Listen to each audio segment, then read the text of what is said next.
do have a team out in the field giving us insight, and we want to go now to ABC's Serena Marshall, who is live outside the Capitol. Serena, how's it going out where you are? Hi Amna, hi Lana. Yes, I am on Independence Avenue. You can see the Capitol just in the distance there. It's about a block away. And in just a few moments, they're gonna begin starting to shut down these roads that surround the Capitol. They're gonna take it about 2 blocks back to shut down the roads for security measures, as you can imagine, with all of the senators, the joint session of Congress, the president, all in attendance here tonight. Security is at the top of the list. And I know, Serena, Lana? Hi, Serena. I got a question for you. I know that it's about a little bit more than a mile from Pennsylvania Avenue, where the president will be leaving, to the Capitol there, and that drive usually takes me about 18 minutes. How long is it going to take the president with all the roads shut down? Yeah, so not only are they shutting down the 2 blocks surrounding the Capitol, starting at 7 through the end of the State of the Union, when the president actually makes his way here closer to 9 o'clock, it'll only take him about 7 minutes to make that drive, which, as you can imagine, is quite a commute, to say the least. Not a good day to be driving around the streets of the capital city, I'm afraid. But Serena, can you tell us, in addition to the street closures, are there other additional security measures that are taken just around the Capitol? I mean, do members of Congress have to go through additional screening before something like this, or is it business as usual there?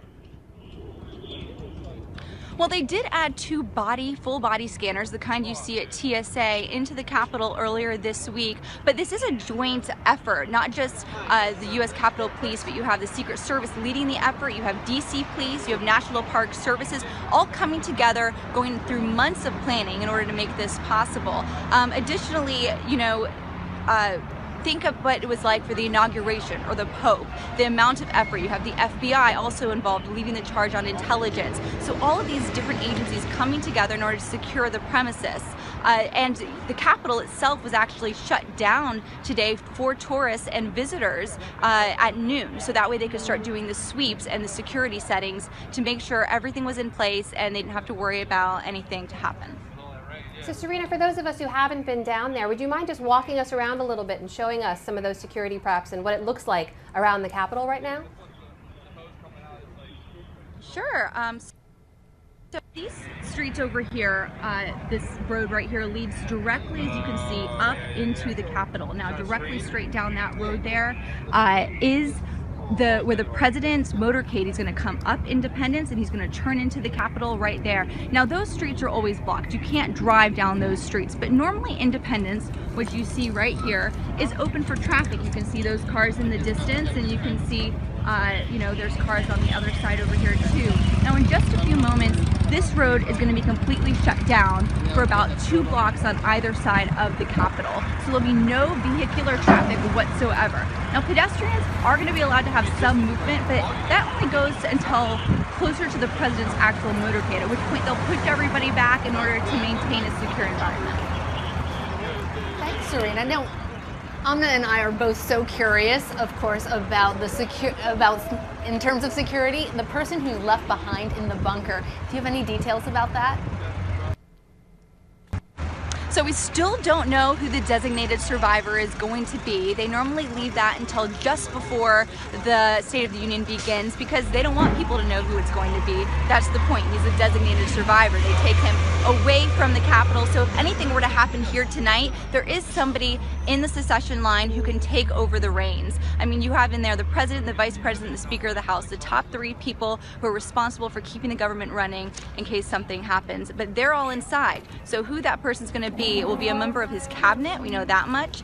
In years past, you've had everyone from the Department of Transportation, Department of Education, Health and Human Services, designated as the survivor. Now, a little known fact, Lana, Amna, is there's also in years past been a designated congressional survivor as well. So Congress has set aside certain members to not attend on purpose the State of the Union. So that way, if something were to happen, you have those who have institutional knowledge of how the Capitol works, how Congress works. They can also keep things going from that side until newly elected members would be brought in.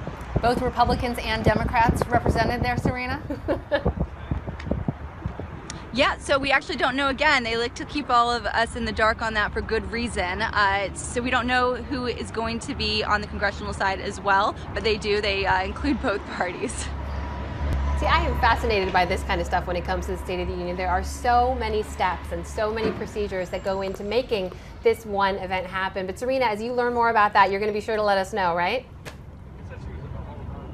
Definitely, and I mean, just to kind of keep it in perspective here, not only, like I said, you have Secret Service, but the U.S. Capitol Police Force is huge. It's about the equivalent of the entire Boston Police Department's force. So you have a lot of guys out here, you have security along the route, rooftops, street closures, a bevy surrounding Washington, D.C. tonight. So I don't think we have to worry too much about anything happening.